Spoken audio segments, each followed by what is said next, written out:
পিপকিনের বিশেষ ভোজ। আজ পিপকিনের বাড়িতে খুব বিশেষ দিন। তার মেহমান ইঁদুরেরা আসবে। পিপকিন তাদের জন্য মজার মজার খাবার বানাতে চায়। প্রথমে সে একটি বিশাল পনিরের কেক বানানোর সিদ্ধান্ত নিল। সে ময়দা, ডিম আর দুধ মিশিয়ে বড় বাটিটা ভরে ফেলল। কিন্তু ও নো, ময়দার গুঁড়ো উড়ে তার সারা গায়ে লেগে গেল। পিপকিন হাঁচি দিল, হাঁচো। এরপর সে কিছু মিষ্টি বেরি জেলি বানাতে গেল। লাল টুকটুকে বেরিগুলো সে সাবধানে একটি পাত্রে রাখল। কিন্তু জেলি বানানোর সময় চামচটা ফসকে গেল আর সব জেলি মেঝেতে পড়ে গেল। পিপকিন হতাশ হয়ে বলল। ঠিক তখনই দরজায় টোকা পড়ল। কড়া নাড়ছে। পিপকিন তাড়াতাড়ি দরজা খুলতে গেল।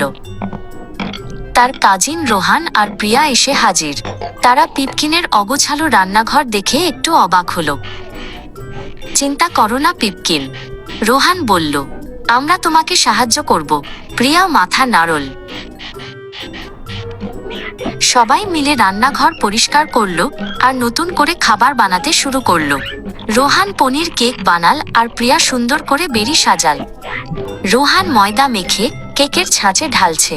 তার ছোট ছোট হাতগুলো খুব দক্ষতার সাথে কাজ করছে, যেন সে একজন পাকা রাঁধুনি। প্রিয়া সাবধানে প্রতিটি বেরি ধুয়ে পরিষ্কার করলো। তারপর সে সেগুলোকে খুব সুন্দর করে সাজিয়ে রাখলো, যেন ছোট ছোট লাল রত্ন।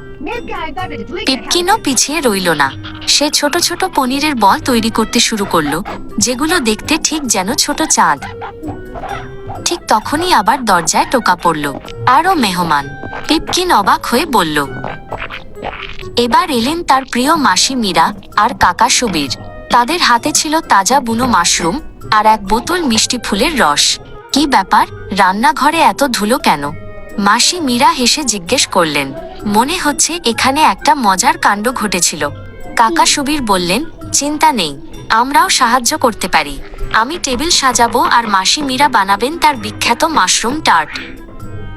মাসি মীরা দ্রুত মাশরুম টার্ট বানাতে শুরু করলেন।